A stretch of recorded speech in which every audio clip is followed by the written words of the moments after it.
Hey everybody, you're listening to the Inspirational Power Hour, and my Deacon is with me. What's up, Deek? How's it going?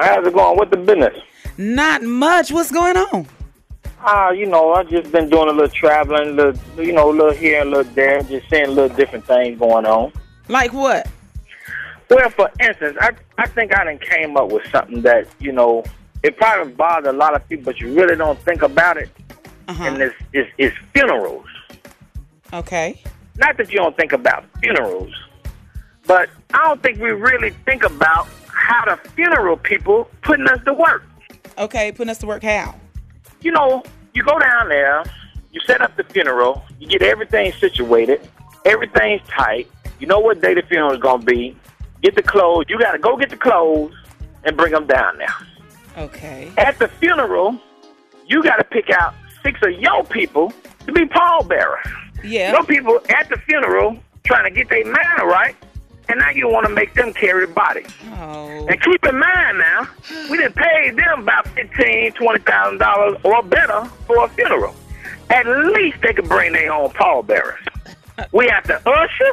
We even got to get some of the women to carry out all them flowers to the cars and to the cemetery. Right. I'm just trying to figure out, what is the money going to then? Where's my money going? If I got to get all my people to do all this stuff for free and then wait to the end of the funeral for them to say, now we put it back into the hands of the funeral director. Well, you ain't putting nothing back into their hands. I went out there to the car just to get something out the car. I see the funeral driver sitting there eating breakfast. T, shut up. I see the funeral workers out there chilling, telling jokes, smoking cigarettes. I'm like, didn't we pay them No. $15,000, $20,000 to be doing all this work? Why we all up in the funeral with our ushers and everything, trying to console folks and bring tissue and stuff like that, when it should be the funeral people? We should just sit down and just enjoy the funeral.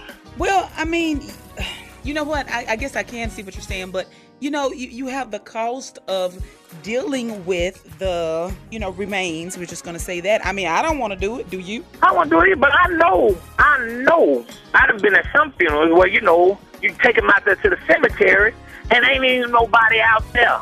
You got to put the dirt on the people. No, You know what? Then you're using the wrong company. That's what that is. No, I'm talking about it didn't happen before now. You talk to most folks. I've talked, I done did my research. And my other problem with funerals is, what? This go on to other people now. Have the funeral close to the cemetery. I went to a funeral one time, and we were driving so long, we drove to the airport. T, shut up. Got out the car, got on the airplane, lowered the airplane, called it to Chicago. T. Got out of the airplane, got into another car, because this lady said she wanted to be buried by her cousin. T. Drove to that cemetery, then had to come back, wait for our flight. Guess what? Flight canceled. T. Had to spend the night in Chicago. The people sitting back in Mississippi waiting for us to come back. So they can eat. Food and got cold, spoil everything. So we sitting in Chicago airport with a delay. T.